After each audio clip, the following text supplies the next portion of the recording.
This is what we call our cornerstone. It's not actually in a corner. It is, you might have noticed it when you came in today, and if not, check it out on your way out. It's directly above the entryway, a little to the left. Because of this 1891 cornerstone, we can assume that a building was constructed here by that first owner and that it was added to later by subsequent owners. The next owner of the mansion here was John W. Springer. He was a very wealthy, ambitious man, and he purchased the property in 1898, and he began adding to whatever building was here at that time. He eventually completed about half of the mansion's current construction, the way it looks today. Well, this is our regular monthly meeting, and we usually meet at East Ridge Rec Center in Highlands Ranch.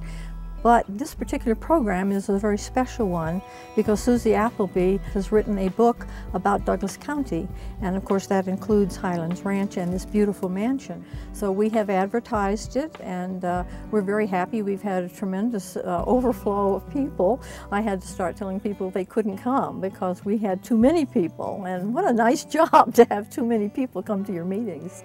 So we're very happy to be here tonight. Highlands Ranch is just that, a ranch. And this grand old mansion that is the Highlands Ranch Mansion is the keystone of that whole concept. And it's a historic horse and cattle ranch in this part of Colorado. There's great history throughout the Denver metro area that centers right around Highlands Ranch and the mansion. This is probably the most significant piece of architecture in Highlands Ranch. This building was started in 1890, and it has a wonderful history of the people who lived here, the families who lived here. Among them was the Phipps family, who you all probably know owned the Broncos and were very prominent in Denver. The Springer family lived here. Colonel Hughes, a very prominent cattleman from Texas, he used to own this property. And there are lots of stories about the people that lived here that are very interesting. It's our heritage. The ranch is our heritage. It's been here since day one. There was nothing on this property but this ranch years ago, and it's a part of the heritage of Highlands Ranch. It's a very famous building, and everybody that lives in Highlands Ranch, I think, ought to have an opportunity to walk the grounds and see the historic mansion, children, adults, and all. Well, this is the grand staircase that goes up to the living quarters, or the bedroom areas, and the other rooms in the mansion. And as you can see, it's a lot of the stone that's put in is travertine. There is a lot of plaster work in the crown moldings. And it's really artistic in this day and age. You couldn't go out and just buy that from one of the home supply stores. You'd have to actually have that made. So those are part of the challenges that you'll have in restoring this building. And a lot of the walls and the ceilings are actually lath and plaster. They're not drywalled. And so again, I mean, that's almost a technique that people don't utilize anymore. I mean, that's something from the past that is so special. And one thing that when we have visitors that come up and get a chance to see the mansion, that they really like to see and look at and feel is that heavy door, the entrance door that's here. I mean, that is a heavy door that is thick, and the leaded glass in it is just incredible. So. There are a lot of fireplaces, and if we go upstairs, we can see some of the bedroom areas and the other areas where the families that were here lived. There's a lot of history with the Phipps family here in the Denver metro area, and this was their primary headquarters for quite some time.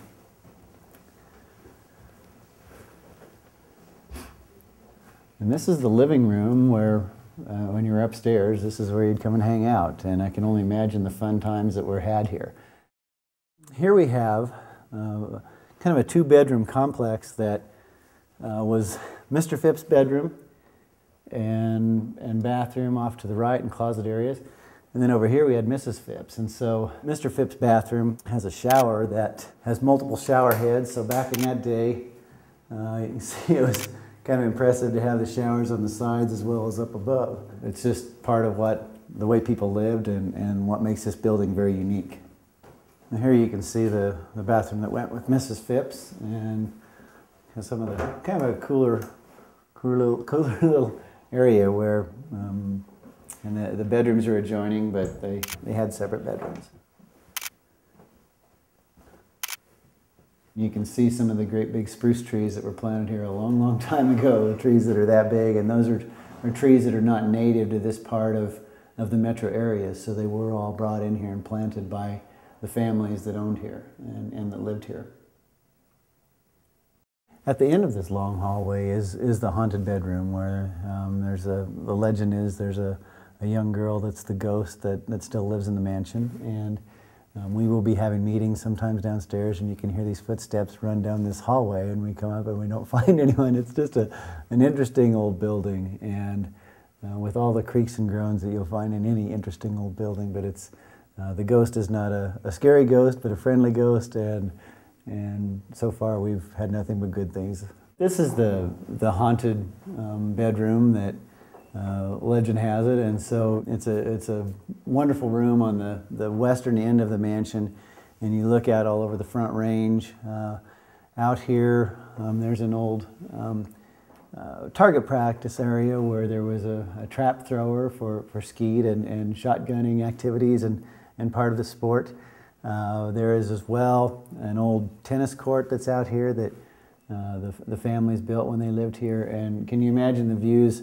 Well, actually, you can't imagine the views. You can see them. It's not views of the past, it's views of today. And it does look over Highlands Ranch and much of the Metro Denver area. But you can see downtown. The rock that you see on the mansion, as well as the stone walls that surround the mansion and the grounds proper, is all rock that was picked up here on the ranch. And then brought here and hand laid and hand set. So it's got a lot of character of the surrounding areas as well. And that same rock or same stone is what is placed on the windmill that's kind of an icon here in Highlands Ranch that sits up on top of the hill just to the south of the mansion. That's one of the best vistas you'll find anywhere in the ranch from that site.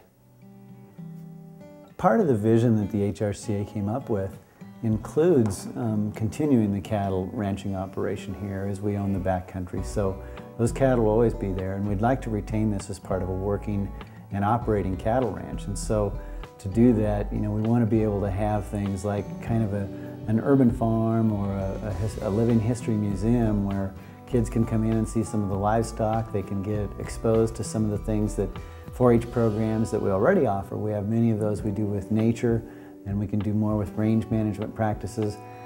How a community like Highlands Ranch that in the early years of our development was so looked down upon, and yet today some of the planners today are now using Highlands Ranch as one of the best examples of leaving 61% of a large ranch, 22,000 acres, which is roughly the size of Boston, and leaving 61% of that as non-urban lands, and much of it being open space. So it's really cutting edge, and the people that were the visionaries at Mission Viejo Company, I give them a lot of credit, and then the community leaders that have come after that, and now Shea Homes, because we are retaining that character. And as you can see, as you look around this mansion, you can tell it was set aside as a place that's very special, and it truly and indeed is.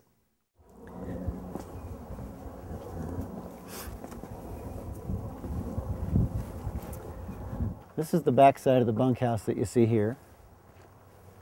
And so, there was a combined kitchen area where the ranch hands that lived on both ends of that bunkhouse would go to, and that's where they'd cook their meals and do those things. This is a cottage and one of the chicken houses back here. And you can see some of the great property between the corrals and outbuildings and the homes in the background beyond the horses. And so that's part of the pasture areas that still support the ranching operation today. This is the horse barn, and then a couple of other calving sheds and barns. And the dairy barn is the big barn. You can see the silos. The dairy cattle eat a lot of feed, and they need a lot of feed to produce that kind of milk. And so that barn was very important to the ranch hands and to the families that lived here. And that's a blue heeler cattle dog. Hank the cow dog.